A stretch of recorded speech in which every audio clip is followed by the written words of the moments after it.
Episode 9 of The House of the Dragon was a more politically central episode. However, the episode also gave the audiences a closer look at the Greens faction, specifically the conflict within Alicent Hightower in dealing with Rhaenyra and her faction. We also get a look at the inner conflict Rhaenys also has with choosing a side. The Greens might be planning ahead to prevent Rhaenyra from decrying an act of overstepping the throne. How will Otto Hightower and Alicent plan their takeover of the Iron Throne? Is Aegon even ready to be the king of Westeros? Hello there, Joel from Real Talk Movies here. I'd like for you to give this video a thumbs up and hit the like button if you can. Help me reach my sub goal by hitting that red subscribe button. Click that bell button to get notified every time I upload a video. Now let's get on to today's topic. Episode 9 opens with a hazy fog over King's Landing. King Viserys has passed away. While grieving early, Alicent makes her move alongside her father. They attempt to keep the word of Viserys' death quiet until Aegon is found.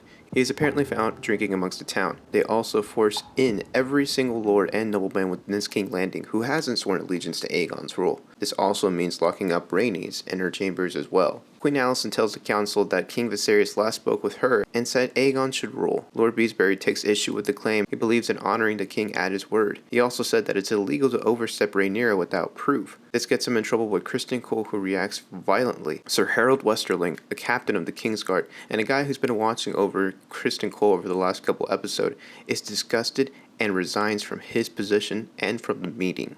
The Greens are not shy in their plotting anymore. The goal is to find Aegon and get him crowned as soon as possible. Then Aegon would ask Rhaenyra for peaceful conditions before taking the throne. The young prince is nowhere to be seen and is expected to be lost somewhere in Fleabottom. Queen Alicent sends Criston Cole and Aemon to find Aegon. Otto's allies Eric and Eric, twin brother knights, are dispatched to find the prince as well. And yes, they are very confusing to differentiate physically. Meanwhile, Lord Coswell, who bent the knee earlier to the Greens, attempted to flee King's Landing. He is found by Lair Strong and is hanged to die for his betrayal. Lairys and Otto make a partnership that he ultimately betrays later on. Lairys is also the biggest foot fetish fan in Westeros. It seems that he exchanges his favors for a look at the Queen's feet. Regardless of how perverse he is, Lairys seems to find his place within Queen Alicent's allies. Rhaenys and Alicent share a scene together as they step between threats and favors. Alicent tells Rhaenys how terrible things for her house have gone since aligning with Rhaenyra. Alicent also tells her that she thought Rhaenys should have been the queen long time ago and even over her late husband. Rhaenys understands that this is a ploy from Alicent to get her favor. Alicent tells Rhaenys that she has to stay because Rhaenyra cannot overmatch them with dragons. Rhaenys tries to instigate some ambition to Alicent, asking if she's envisioned herself on the Iron Throne, rather than serving others. Tension fills the air as Alicent leaves Rhaenys locked in her chambers until she's made a choice.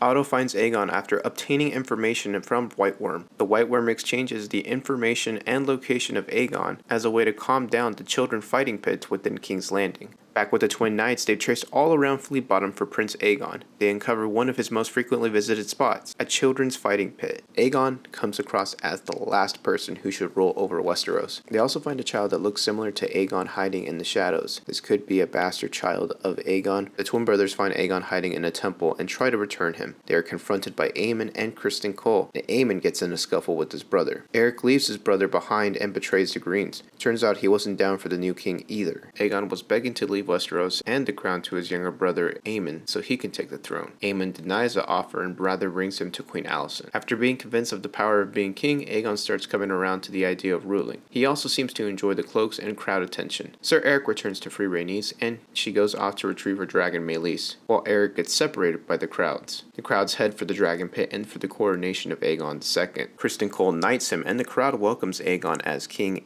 and a loud cheer. Then from out of nowhere, the ground below is crumbled within as melys flies through the crowd with the queen that never was. In that moment, Rhaenys had a chance to flame over the enemies of Rhaenyra for good. Queen Alicent guards her own son and clashes eyes with Rhaenys. Rather than frying the Greens, Rhaenys flies off and supposedly to Dragonstone to tell Rhaenyra of what's happened at King's Landing. Next week, Rhaenyra will discover her father's death and the betrayal from the Greens. The dance of the dragons will crumble the Seven Kingdoms into civil war. I'm pumped to see what clashes we see in the season finale. It's such a bummer that the season is over, and I've been enjoying it each and every week. The politics just get more and more personal, and I think the dragon fight is coming next week. I don't expect it to end well for either side, really. It seems that both sides are going to take big stabs at each other, and a civil war is going to end up in basically in a situation where nobody wins. And could even speak some social commentary on nukes, because at this point in society and this point of this world, dragons are kind of like nukes. So you got to be careful with those weapons. But comment below on what you expect from the season finale. I can't wait to chat and discuss theories and favorite moments of the season so far.